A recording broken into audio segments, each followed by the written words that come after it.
I missed my son's birth, skipped my honeymoon, and sold my $227,000 house to keep the company alive. When I showed up for the 10-year anniversary celebration, security stopped me. "You're not on the list, sir." I blinked at the man in the dark suit, scanning the names on his tablet without lifting his eyes. I was standing outside the very building I helped lease a decade ago, the one I took a second mortgage on my home to help secure. The glass doors gleamed behind him like some kind of ironic joke, reflecting the golden lights of the company's logo above them. "I'm a founder," I said, forcing calm into my voice. The security guard didn't flinch. "List says family and founders only." "I'm a founder." Behind him, laughter echoed from the lobby. Champagne glasses clinked. Music pulsed. I saw my sister, Allison, standing near the bar in a deep blue dress, laughing with people I didn't recognize. She glanced my way and then looked straight through me, like I was invisible. Then she leaned over and said something to the guard. He turned back toward me. "She says you're not on the list." I felt my mouth go dry. Not on the list. Not even a courtesy invitation.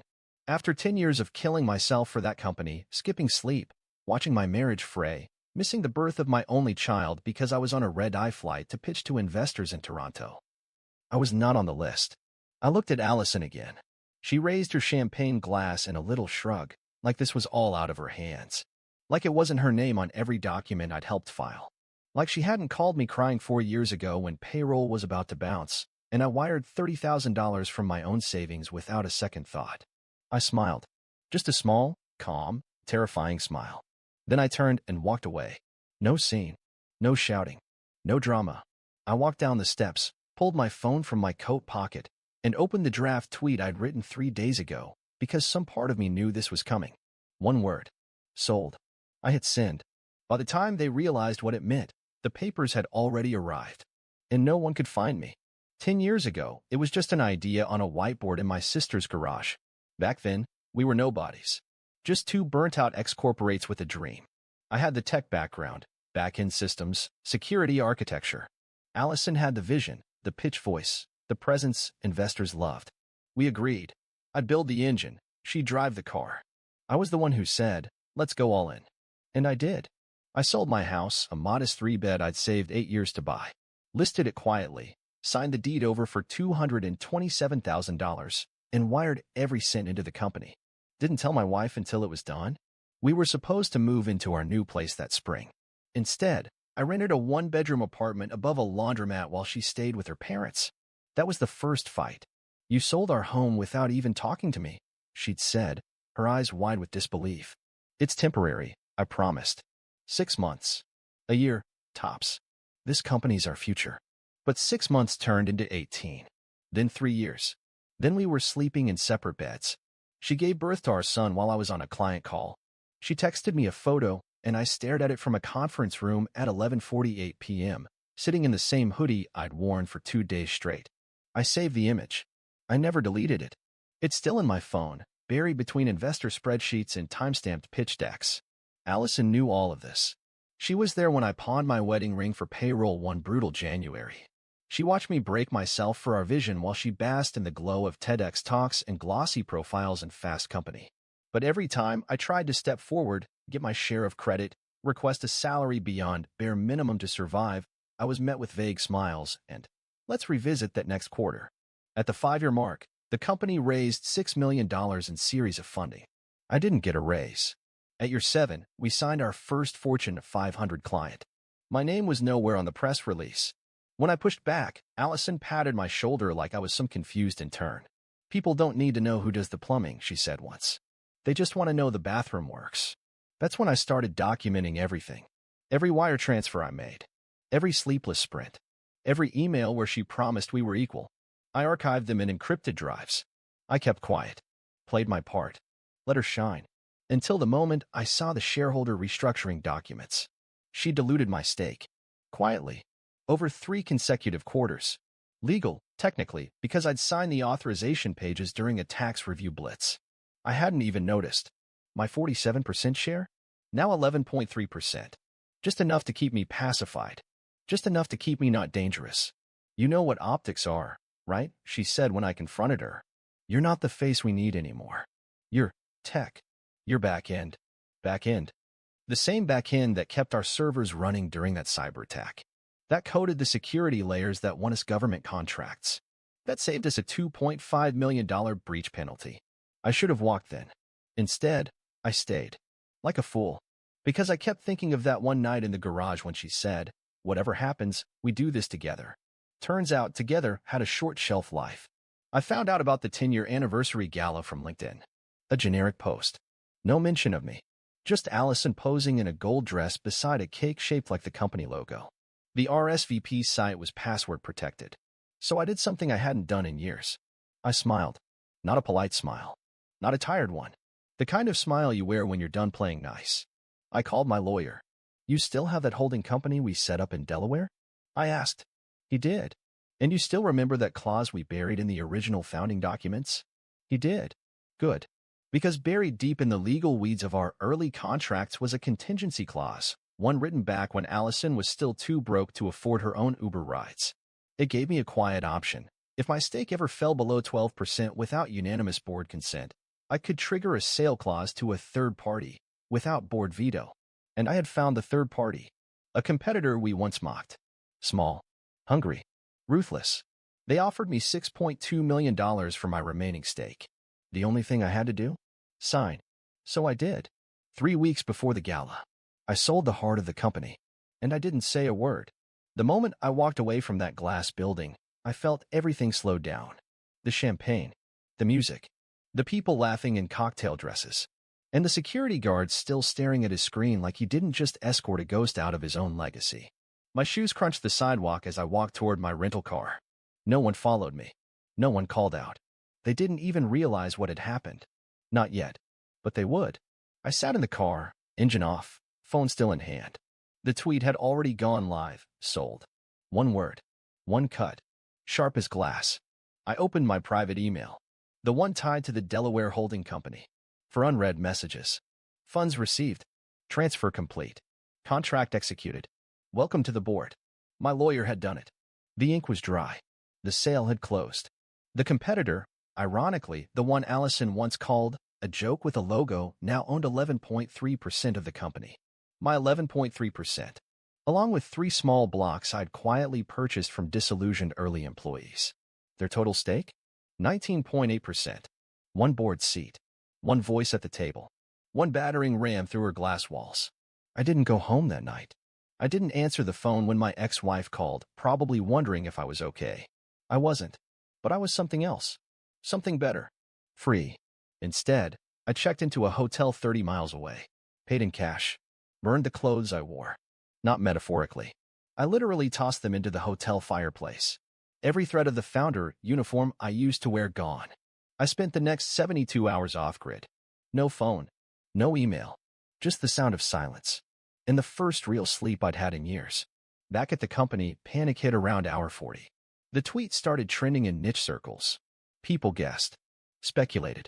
Someone leaked the clause from the founding contract. The tech subreddits erupted. He sold his stake. To who? Why? By Monday morning, they had their answer. The new stakeholders sent a letter to the board, requesting access to financials. Requesting a vote. Requesting clarity on recent structural changes concerning minority shareholders. Allison's name was on every document. Her fingerprints on every dilution. Suddenly, everyone wanted to talk to me. My email lit up. From Allison. Subject. What did you do? No greeting. No warmth. Just raw panic. From Head of Legal. Subject. Urgent. Request for conversation. From CFO. Subject. Please clarify. We didn't know. But the best was a text. From Allison. You think you can just walk away like a coward? I stared at it for a long time. Then I typed back. I walked away because I was tired of cleaning up after your lies. She didn't respond. Day 5. An emergency board meeting was called. The new board member, the one they didn't recognize, showed up. He laid out everything. The sale. The clause. The silent transfer. The archived emails I'd given him. He read my name into the record. Then he submitted a motion. To review founder misrepresentation and initiate leadership restructuring. Allison laughed, apparently. Loudly. Dismissively. Until he played the audio. A recording I made 6 months ago when she said, "He's a liability. He built the machine, sure, but I run it. We'll dilute his shares until he's harmless. He paused the tape, then said, well, I kept the receipts. And finally, someone listened. Motion passed. Allison remained CEO temporarily, but the ice had cracked. I stayed gone. Changed numbers. Closed accounts. Sold what little I had left in the city. And just disappeared. Until 2 weeks later, on a random Thursday, Allison did something desperate. She went public. Posted a teary video online. Painted herself as the victim. Called me unstable, manipulative. Said I abandoned the company in its hour of need. She cried on cue. Spoke of sleepless nights. Claimed I'd sabotaged everything out of jealousy. The internet ate it up for 5 minutes. Then someone posted the full shareholder trail. Then another posted the voice memo. Then another asked, if he was so irrelevant, why did he still have the power to sell? Suddenly, public opinion turned. Hard. Investors got spooked. Our biggest client, one I personally negotiated, terminated their contract. Allison vanished from LinkedIn the next morning. I heard later she tried to claw back the deal. Said it was invalid. Said I'd misled her. But the paperwork held. The clause held. The truth held. I stepped back. And the truth took care of itself. Weeks passed. I heard from my ex-wife. She'd seen the story. She didn't say much. Just sent a photo of our son. He was standing on a soccer field, holding a trophy, grinning wide. First place, she wrote. He asked if you were watching. I stared at the screen until my eyes burned. Then I opened the photo and whispered, always. Because now I could be. Now there were no more servers to patch. No more red eyes to Toronto. No more skipped birthdays or missed honeymoons or emails at 3 a.m. I sold my past and bought my future. 3 weeks after the board meeting, the company released a statement. Dry. Sterile. PR sterile. Effective immediately, Allison Quinn has stepped down as CEO of Peaver Technologies. We thank her for her contributions over the past decade. The board will commence an executive search for new leadership to guide the company forward. No mention of betrayal. No whisper of diluted shares, secret votes, or brother versus sister war. Just a clean surgical cut. As if 10 years could be swept into a 2-paragraph obituary. But people knew. Because the moment the press release went live, my inbox exploded. Journalists. Former employees. Industry analysts. People who had once watched me fade into the background like a shy intern suddenly wanted to hear my version. I gave them nothing. I let the silence speak. Because the truth was already out there, buried in archived emails, board minutes, and voice recordings leaked by people who'd finally had enough of smiling through her dictatorship. Allison didn't vanish quietly. She went down clawing. First came the Medium post, how misogyny destroyed my company. It framed me as the bitter tech bro who couldn't handle a strong woman in charge. It racked up likes until someone posted screenshots of her calling me a drone with no vision in a Slack chat from last year. The narrative shattered. Then came the podcast interviews. She cried.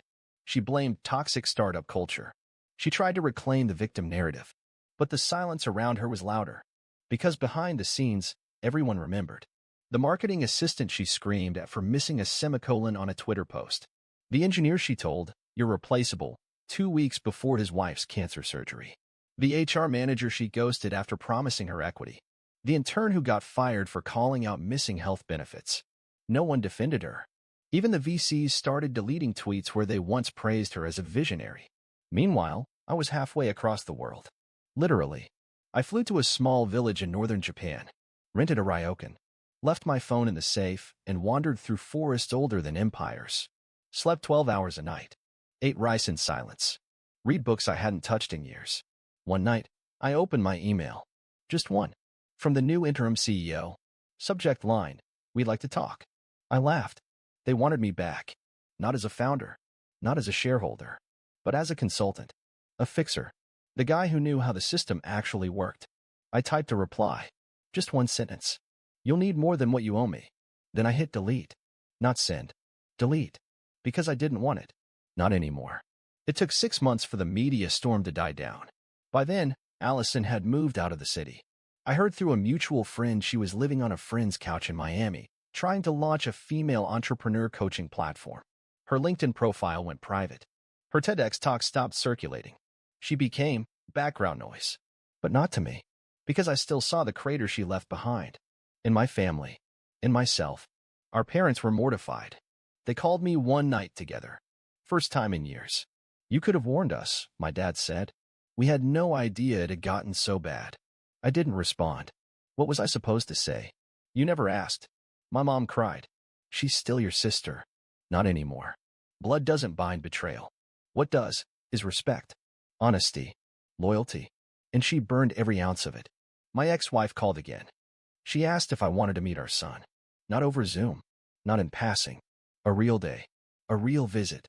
I met him at a small park in Oregon, where she'd moved after the divorce. He was taller than I remembered. Freckles like mine. Wore a hoodie with a logo from a coding camp. I felt my throat tighten. Hi, he said shyly. Mom says you used to build stuff. I did, I said. But I think I forgot how. He tilted his head. Maybe you could build something with me. We spent 4 hours assembling a Raspberry Pi and turning it into a portable game console. When it booted up, he laughed like it was the best thing he'd ever seen. I didn't think it'd work, he said. I smiled. Sometimes, broken things still do. That night, I sat in a rented cabin overlooking the coast. Sea air. Waves crashing below. My laptop open on a blank screen. And for the first time in a decade, I wasn't writing code. I was writing me. A memoir? Maybe. A warning? Probably. But mostly, a confession of what happens when you sacrifice everything for something that forgets your name. I titled it, Backend, because people only see the logos, the speeches, the champagne galas. They never see the cost. The man who skips his honeymoon. The father who misses his son's birth. The builder who hands over his house key in silence and watches a sister become a stranger. But I see him every time I look in the mirror. And now, I smile. Because I am no longer back-end. I am the man who walked away and watched the empire fall. They thought sold was the end. A final breath. A digital mic drop. But they didn't realize. It was just the fuse. And the fire hadn't even started yet. The day the tweet went viral, I received exactly 647 direct messages. From ex-employees, journalists, distant cousins, childhood friends, even Allison's former assistant who once cried in the bathroom after Allison screamed at her for using the wrong font on a pitch deck. They all wanted something. Answers. Vindication.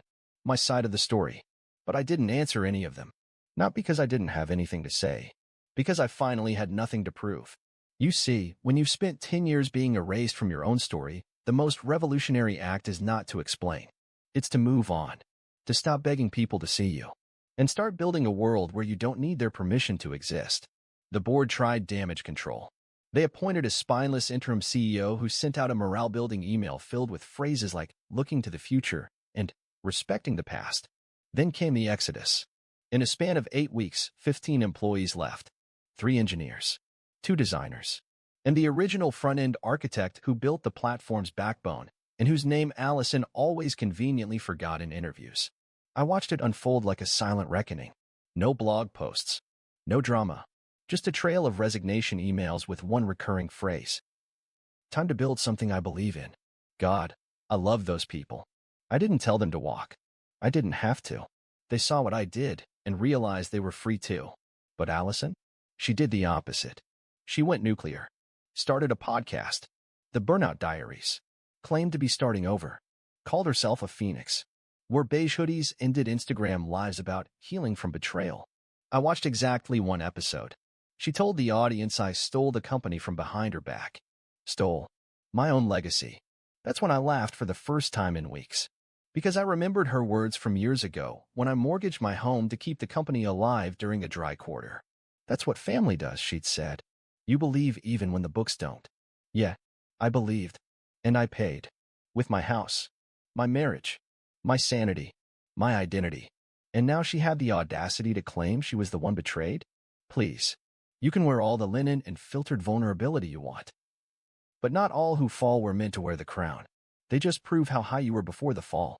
People keep asking me if I'd do it all again. If I regret building the company. And the truth? No. I don't regret building it. I regret not leaving sooner. I regret the birthdays I missed. The wife I lost. The years I'll never get back from watching someone else climb a ladder I built. I regret being so loyal I forgot how to breathe. But most of all, I regret not realizing sooner that no one is coming to save you. Especially not your family. Especially not when they've learned how to weaponize your guilt. You are not a villain for choosing yourself. You are not selfish for saying no. You are not heartless for walking away from people who only loved you when you bled for them. You are free. The money from the sale hit my new trust account 48 hours after the final signature. $6.2 million. I could have bought a mansion, a Tesla fleet, a boat. Instead, I bought a mountain. Literally. 38 acres of forest land in Colorado. A cabin, solar panels, a satellite uplink, and a silence so complete, it felt like music. No meetings, no Slack, no investors asking if we could add NFTs to the roadmap. Just birds and pine and the sound of my own heart recalibrating. I built a small studio, painted the walls, set up a workbench. No logo, no title, no LinkedIn. I wasn't the founder anymore. I wasn't back-end. I was just me. For the first time in a decade, one day I received a letter. Not an email. An actual envelope. Handwritten. Return address. Unknown. I opened it carefully, expecting something sharp. Inside was a note. I get it now. I shouldn't have said what I said. I'm sorry. L? L? As in Lena. The marketing director who once publicly told a room full of investors that I was too technical to lead. I kept the letter. Not because I needed the apology, but because it reminded me. Even the ones who help bury you sometimes dig themselves out too. Last month, I started building again. Quietly. No launch. No countdown. Just a tool for freelancers. Built with love, not hype. I sent it to 3 friends. Then 6 more. Word spread. And within 3 weeks, we had 900 users. No marketing. No paid ads. Just gratitude. And every time I onboard a new user, I send them a personal note. Signed, the guy who once disappeared. It always gets a laugh. But the truth is, I didn't disappear. I just left the table. Because I finally realized something. You don't win by forcing them to give you a seat. You win by building your own house. And locking the door behind you. So if you're reading this, some burnt-out soul who gave everything and still got told they weren't enough. Let me leave you with this. One day, they'll uninvite you. They'll delete your name from the list. They'll stand at the glass door and say, family only. Founders only. You'll feel your chest tighten. Your hands shake. Your heart scream. But I built this. And that's when you smile. Walk away. Disappear. And write one word. Just one. Sold. And sometimes letting go is what finally sets everything in motion. Because the truth? You never needed their table. You were the house.